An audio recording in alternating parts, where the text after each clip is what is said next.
3% interest rates. Do you think we'll ever see those again? I'm just waiting for them to change mine to 5. I wouldn't put money on that. No way. It seems with inflation being as high as it's been for as long as it has, it's taking a toll on everyone. People looking to buy and sell real estate are no different. On this episode of the SLO County Real Estate Podcast, the team discusses a more likely scenario on when the interest rates could get closer to historic ranges and what that will do to prices based on currently low inventory. Hal, Bobby, and JT also talk about the latest on the changes that may or may not come as a result of the NAR ruling and when they will take effect. SLO County Real Estate Time. Here's your host, James Bueno. San Luis Obispo Real Estate Podcast with the group, the Hal Sweasey group. Mr. Sweasey, how are you, sir? Good. JT, We're a group and a team. JT, how are you? I'm still laughing, but I'm good. Bobby, you're here. How are you? I am. I'm great. Mr. Kingman, you're here as well. How are you? Hey, how's it going? Guys, pardon my French, but I'm pretty darn excited for this podcast. Yes. Yeah, That's good. I'm pretty darn excited. We got great stuff to talk about. We got guests coming next week in our podcast.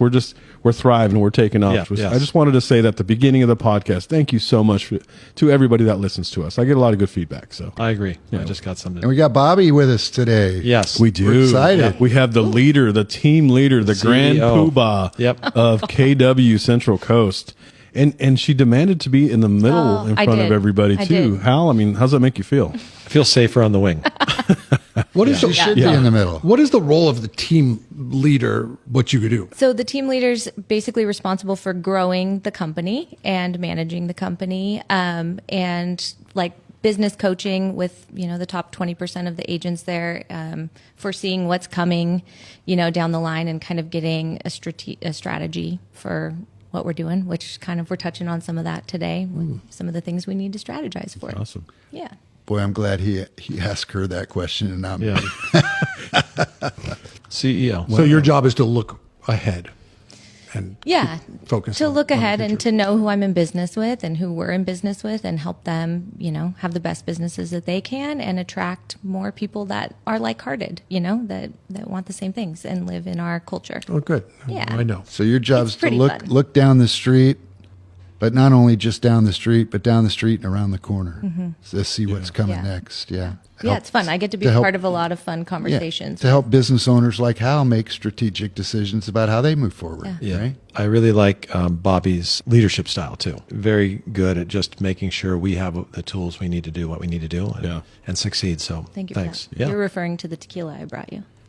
Well, man, Well, yeah. That the helps. next day. It didn't help the next day, but yeah. No, you guys are fun. I love working with all of You you. do a great thanks for job. being here. We appreciate it. We're going to talk a little bit about the interest rate environment, and then we'll finish up with what we've talked about a few times in the past, and that's the NAR ruling. So let's jump into interest rates. So the Fed, Jerome Powell. he announced just in the last few days that inflation numbers are looking a little bit better than they had been. The other numbers they look at suggest that an interest rate drop, oh, good, I'm crossing my fingers, an interest rate drops in the near future, like September maybe. Possibility. Yeah. What impact have the higher interest rates had on our marketplace? Been going up for 3 years. Well, I know a few for sure. I mean, one, it's limited inventory on the owner's side, right? Because you've got a great rate. You don't want to give it up. Yeah, I got 3. Yeah. But to move and say to downsize and move to my next house, or I got to go from 3 to 7. Yeah. If you Right. if you keep a mortgage. Not willing so- to do that. Yeah. So it's restricted the supply of homes for sale, Yep. right? Which has supported prices in some way. So if you're a buyer, and if you're a seller, you're happy. I would say it's also restricted supply because as those rates go up, it's harder to build something. We're a small town, and a lot of folks, we don't like to have 1 million houses come in, but if we don't have more housing, more people are coming. Right. And the demand is from people, and whether it's a place to rent or to purchase, it's just hard and expensive to put something new together that makes any sense for somebody who's going to take the risk and put the energy in to build a house. So house building's down. Do we have many new builds in the inventory right now? No, I mean the big, the few? Avila Ranch, the San Luis Ranch, these larger projects that have come through, they've been in the works for years. Okay. Right. So I'm not aware of a whole lot in the pike, and those were during better times. So I think, and when I say better, more amenable to building. But if you look at building costs, costs of labor, costs of borrowing, all those things are going to make any new housing expensive. Yeah. So those two have helped, and then it's suppressed some, obviously, to buyer demand, which we'll let everybody else talk about. But yeah. Well, I will tell you that I looked this morning, and our inventory is at the highest point since, we were in the middle of COVID. Right. I've used these numbers for the last couple of years now. The last I remember, I looked at the metric that I watch, and we were at 880 in May of 2020, I believe. That was our total number of houses for sale. I look at houses, townhouses, and condos. And at the bottom, it was 220. And now we're back to 550. Yes. And so, like, if you look at April 2020, we have our little market stats. I'll kind of show those. We used them here at the office. But even in April of 2020, our inventory was down from 2019, right? So, which meant it was higher. So we still are at a low level, even though nationwide I keep hearing like 35%. And all the agents I know all over the country are saying, yeah, there's definitely more homes for sale, which I think is healthy, right? There are more homes for sale. The market's a little bit healthier, and inventory is still very, very low compared to history, right? What we're used to. Yep. 3% interest rates. Do you think we'll ever see those again? I'm just waiting for them to change mine to 5, even though it's There fixed you at go. 3. So I wouldn't count. I wouldn't put money on that. No way. Yeah, so something I read said if Chairman Powell and his team decide they're going to lower interest rates, when they raised them, they just raised them multiple times, but when they raised them, that was usually 25 basis points. Right. So if we see a decrease in September, the prognosticator that I was watching on YouTube suggested 25 basis points. Sure. If we have multiple reductions between now and the end of next year, they're forecasting the sweet spot for interest rates going forward is 4 to 6. Does that resonate with you guys? Does that sound about? Absolutely. I mean, containing inflation was a big challenge, and how much is it contained? They're going to decide that. Boy, if it were 5%, I think after having 7, We would all feel it.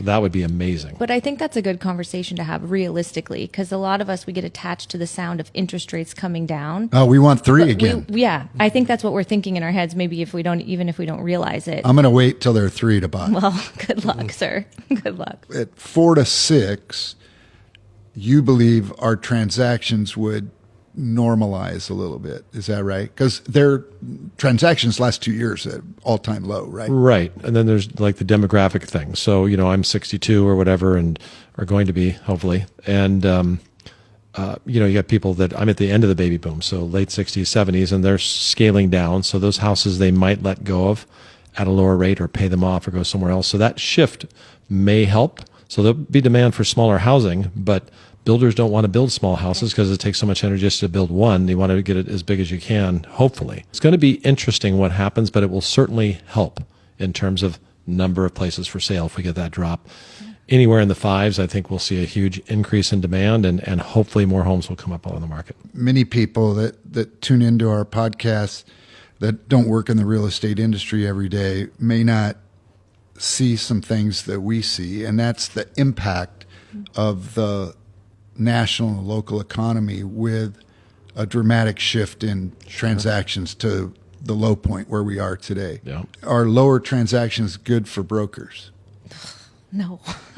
No. It's painful. Yeah. It is painful. And are we seeing shifts in brokerages right now? More people working out of their house and having their brokerages kind of on the web rather than having a storefront like we have here? Do you see that as much locally? I don't track that as much as maybe you do. I'm in a lot of conversations. So maybe those things haven't played out fully, but especially with the changes to NAR that we're going to discuss later, that the conversations are happening where people are going, what it took to be in business 10 years ago, it's completely different now. Our margins are shrinking.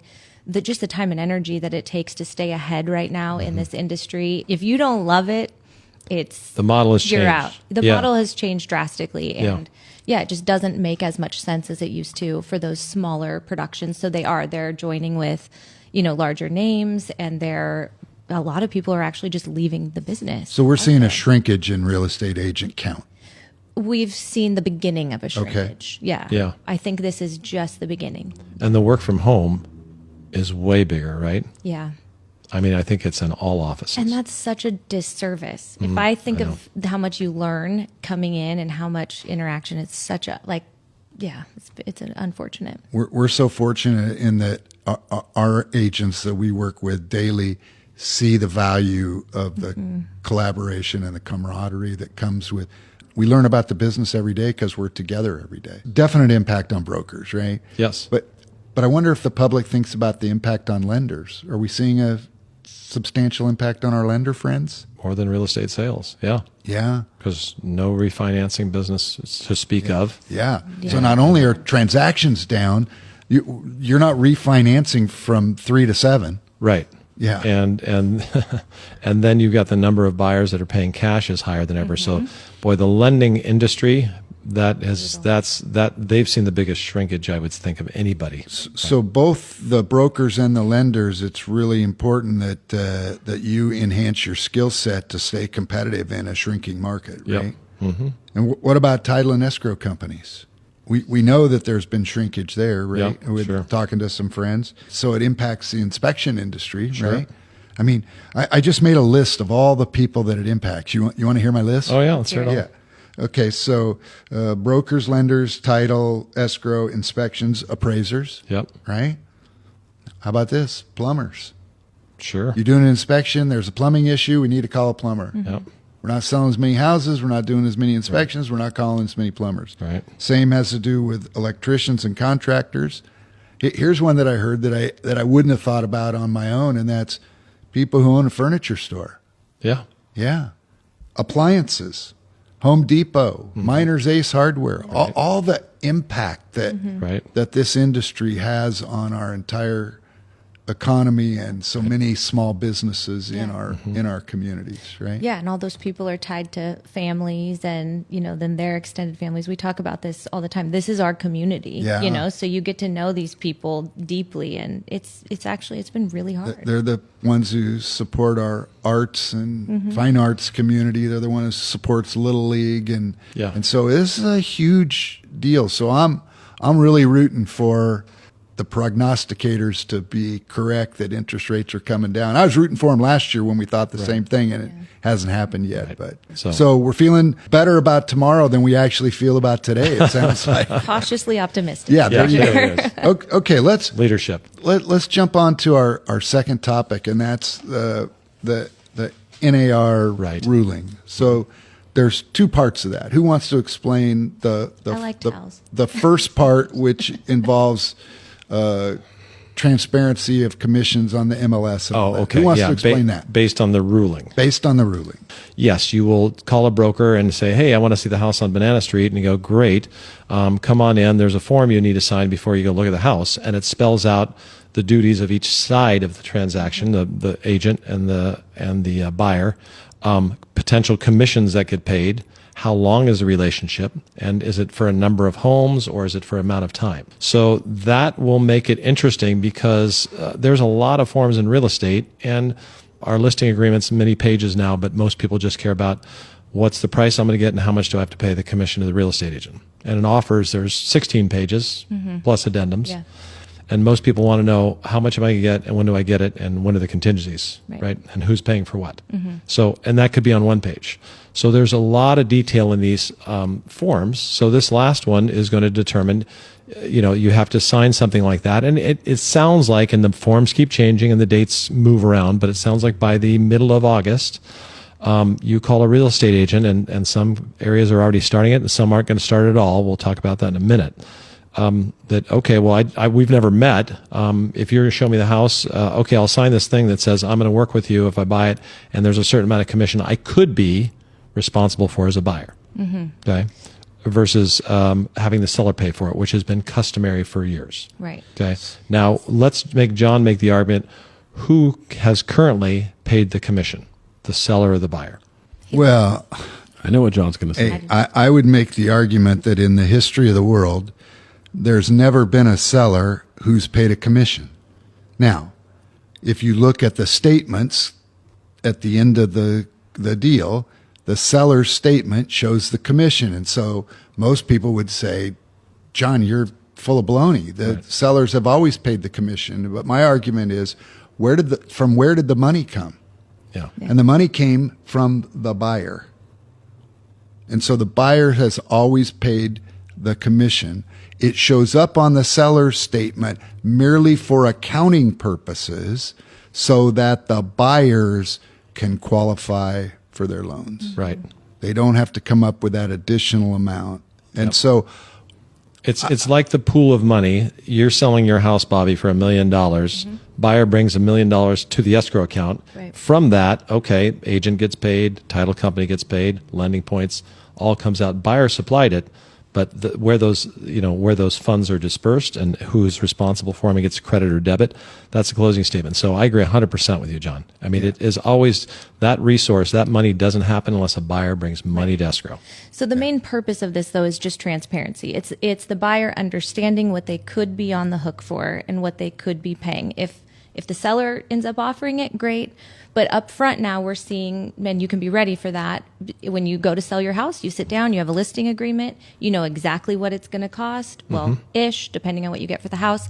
And now we're doing the same thing. It's a buyer agreement, which is very comparable to a listing agreement as far as what you are going to owe. However that shakes out, that's going to be the fun part. But I would say that, like most of a real estate transaction, there are complexities, and that's why, if you have questions, you need to call Hal or one of the buyer's agents on his team. There could be a case where if you're shopping around, you haven't found a realtor, you could potentially want to see 3 different houses, call 3 different offices and sign some forms.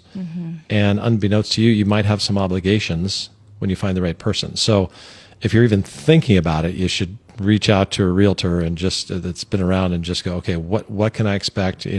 So certainly call us. We're here to answer those questions. The details are yet to be worked out, but the concept seems likely that could be a challenge with this new system. yeah, Right. If the whole idea, though, is built to protect the consumer, you really, as a consumer, and I feel so strongly about this, you need to work with somebody that you do trust, and you need to know what you're signing. 'Cause Absolutely. if you just want to get into a house and that agent isn't looking out for your best interest and they're just trying to get you on the hook for paying a commission, you could obligate yourself to a lot of money if you don't understand what you're, committing yourself to. So ask questions. There's going to be a more formal discussion because you don't want to have misunderstanding. I think it puts pressure on agents to show their value and to be skillful and competent in what they do. Right.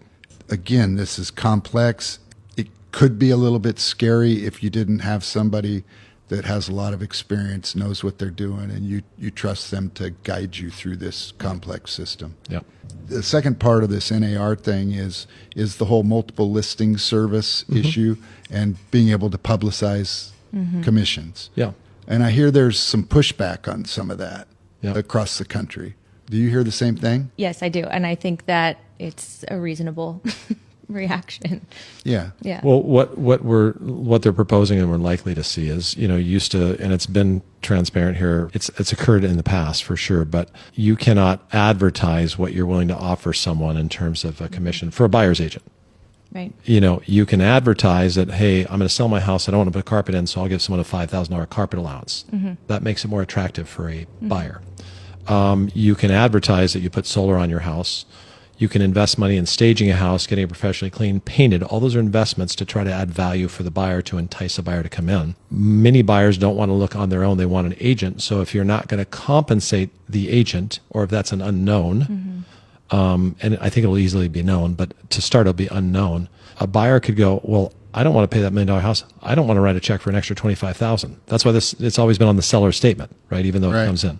I think it's going to be important for people to know that it's going to be more on a market-driven basis. But if you're a home seller, You probably want to put your house, if you can, in the best condition.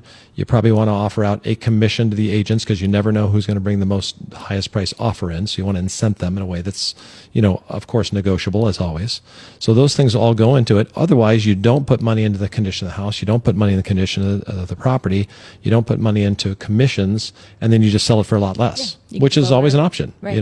That's why you would sell it for sale by owner. You forego all those possibilities, probably some legal protection, and you say, I'm willing to take, $100,000 less and just do it that way. Yeah. I think we've said this about this ruling since we first heard about it, that every time we talk about it, we have more questions than answers. Sure. Right? And that hasn't stopped. In fact, we have more questions than answers.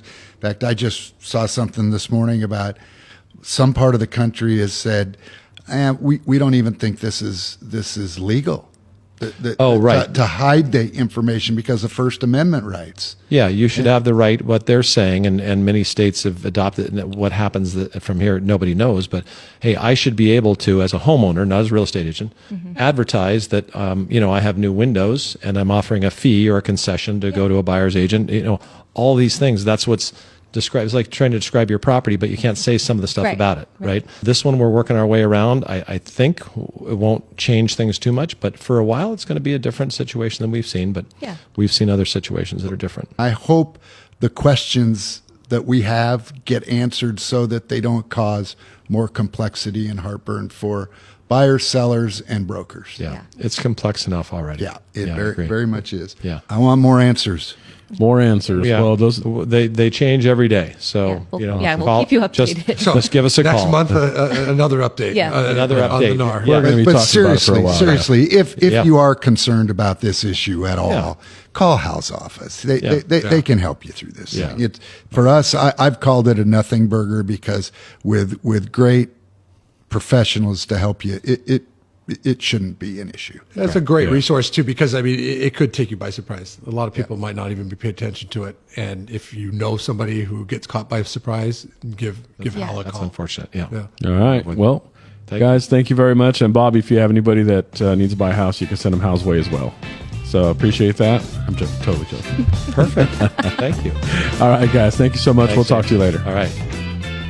Thank you for listening to the Hal Sweasey podcast. Be sure to subscribe and rate this podcast. Check for it in your feed for the latest information on the San Luis Obispo County market. The SLO County Real Estate with Hal Sweasey podcast is available wherever you get your podcast and on halsweasey.com, where you can find current listings and other real estate tips. halsweasey.com, that's HALSWEASEY.com. I am James Bueno, Director of Marketing for the Hal Sweasey Group. If you're looking for anything real estate, give us a call, 805-781-3750. San Luis Obispo Real Estate Podcast with Hal Sweasey is also on YouTube. Now you can see people talk about real estate in one of California's hottest markets. Get the latest episode on the podcast page at teamsweasey.com or subscribe to Hal Sweasey on YouTube. Hal Sweasey is a licensed California real estate broker. DRE number 011119111. The SLO County Real Estate with Hal Sweasey podcast is a production of AGM Podcasts. Subscribe wherever you get your podcasts.